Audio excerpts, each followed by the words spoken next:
to session 19.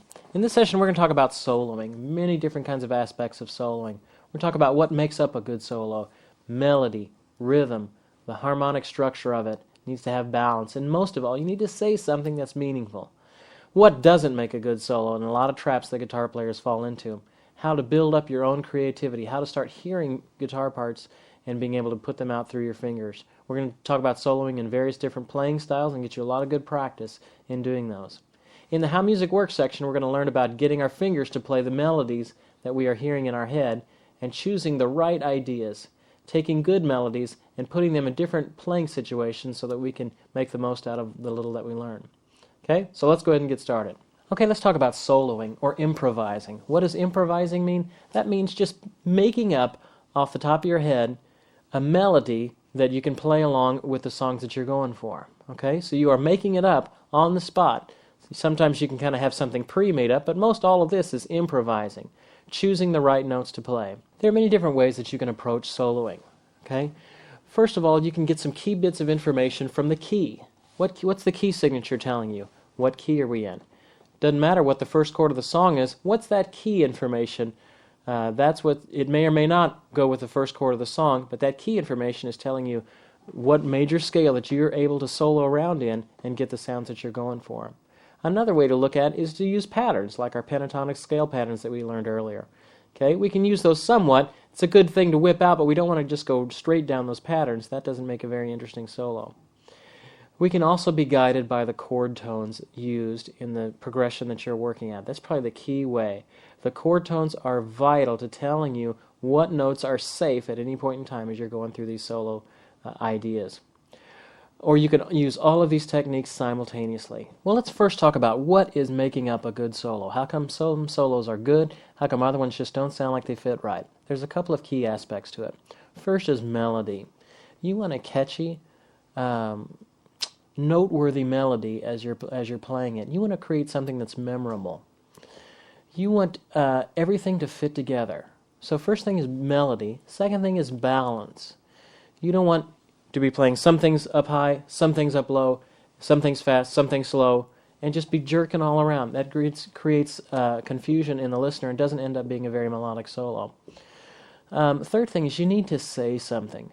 One of my good friends is a guitarist by the name of David Moyes, who used to be a guitarist for the group Air Supply back in the 80s. And David was telling me a story one time about he's up on stage down in Australia, I believe, in Sydney, where Air Supply is from. And they're playing, and I forget whether it was the manager of the band or the owner of the club or something. He's back there playing a solo. He's got his eyes closed, and he opens his eyes, and there's this guy standing right in front of him saying, "Speak to me!"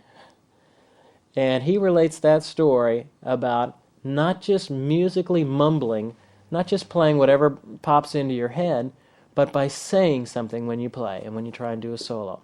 It's a little bit like a chef trying to make a good meal. You have to get all these aspects just right. Now, we've talked about many different things. We've talked about pentatonic patterns, talked about major scales and keys, but now we're going to use all those tools to try and see what makes up a good solo and a good melody. Here's some things that guitar players fall into these traps all the time when trying to make a solo, and these are the things that don't make a good solo. One is finger patterns. It's great, all these pentatonic patterns that we've learned and we've got them underneath our fingers. That's great for when we're rehearsing and trying to learn these and get those in our tool belt. But when it's time to actually play a solo, you don't want to be playing finger patterns. It just doesn't work to be a very musical solo. The second thing that guitar players think makes a good solo is speed. And that's just a trap that we guitar players fall into. You do not have to play screaming fast in order to create a good, memorable solo. That's just not how it's done. If you listen to the solos on the songs that you're hearing on the radio, chances are the guy's not just ripping through fast licks. He's saying something with his melody. The third is that people fall into the trap of thinking it has to be complex. If I want to make a really hip solo, I have to make this big complex things, use all these color tones, and it'll end up being a good solo. Not necessarily. Quite oftentimes it just ends up being a confusing mess because you don't have the right amount of balance and melody in what's going on. Okay? So what a lot of players say is, "Help, I don't know what to play." Well, here's where the tool bag of all these musical tools that we've been trying to cram into you these last few sessions are going to come into play. Okay, we're going to talk about creativity. Okay, creativity is taking all the tools that we've learned so far and using them to make a solo, not just putting them out there, putting these pentatonic patterns out there and playing that. That doesn't make a good solo. We're going to use them to actually create something that's memorable. Okay, just like a poem isn't made up by just choosing random words from the dictionary, so a good solo isn't made up of just choosing random patterns and putting them together. I heard someone say, and I've always thought this, in soloing, there are no wrong notes, just poor choices.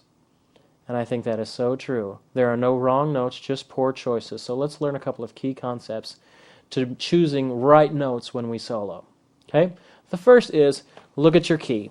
What key is this song in? Now, sometimes it can be deceiving. A C chord can be in the key of C, as well as in the key of F, and also in the key of G. So you can't necessarily look at the chords all the time. You need to gather some information from all these different parts, and a big one is the key. What key are you looking at? Okay? If the song has one flat in it, chances are you could pretty much noodle around anywhere in F, and you'd be in the right key. A look at the key gives us a good framework that we can start building our solo from. What major scale can we use in order to start doing it? Next, we want to look at the chords. Now, here's a very big key of what to play when you're doing a solo. Look at these chords. If the chords are like a C, go into an A minor, well, what are the chord tones in each of these chords as they're going by? As long as that C chord is going by, you know that you can play a C, E, and a G, and you are standing on the safest pitches you can ever stand on as a solo. Now, playing it safe doesn't necessarily make a great solo, but it's a good place to start. And you know what notes are safe. If the next chord is, let's say, an A minor 7th, well, that has an A, C, E, and a G. Well, what is common between a C chord and an A minor and 7th? That's C, E, and G. So I can just play C through those entire two bars, and it'll work, and it'll sound correct. So look at those chord tones. All those chord spelling exercises that were so frustrating, here's where they start coming into play, to be able to know the chord tones of the chords that you're trying to solo over the top of. For example, let's take a look at example number 1 on these chord tone issues.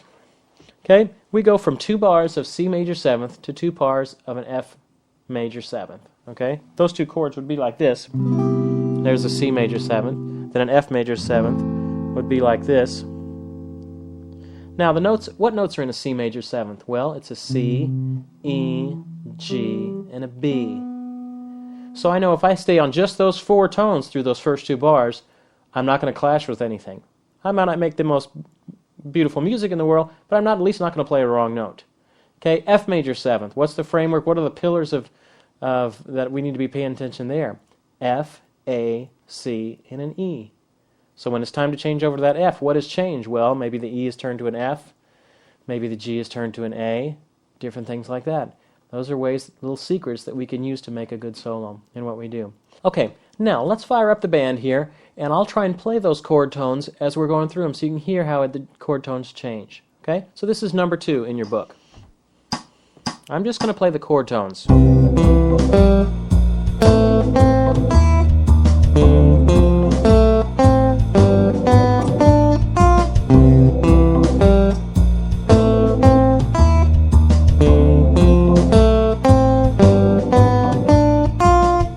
Great. Okay, now those are just using the chord tones. Okay, now we're going to try and go a little bit more of a complex chord progression. And we're going to stretch those out a little bit longer and give you an idea of what other things that we can do with that solo. So we're going to make each of those 4 measures double the length. So you can have C for 2 bars now, A minor for 2 bars, D minor 7th for 2 bars, and G7 for 2 bars. Okay, so let's hear how that sounds.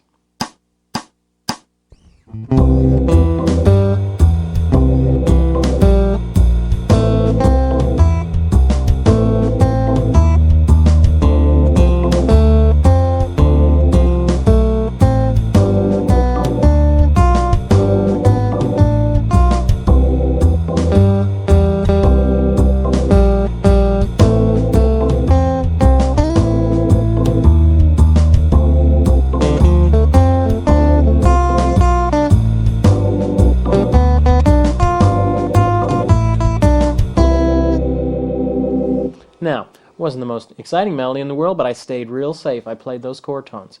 And that's where it starts. You don't just wake up one day and suddenly you're magically able to play a great solo. It starts by learning those chord tones. Okay? Now, let's do it in a different style. So I need to think, what can I do differently that would be more appropriate in that style. Now the next style we're going to cover is kind of a rock thing. So I'm going to kick on my distortion here, maybe a little bit of delay, maybe crank it down here a little bit, get more of a distorted sound. Let's try that. Same chords, I'm just going to change up the feel of it a little bit. Okay?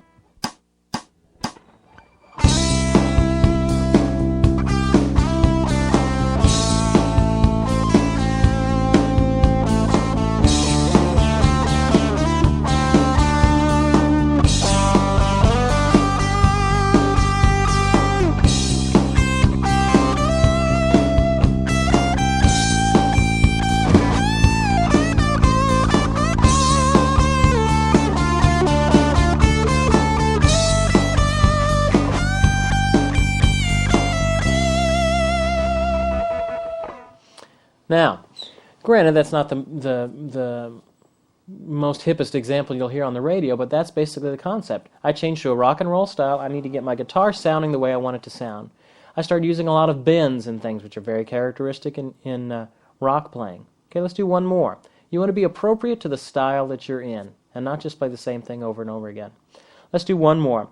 This one is kind of just a soft rock thing. So maybe I'll warm up my sound a little bit, put it on an upper pickup here, throw in a little chorus. Let's see what that sounds like.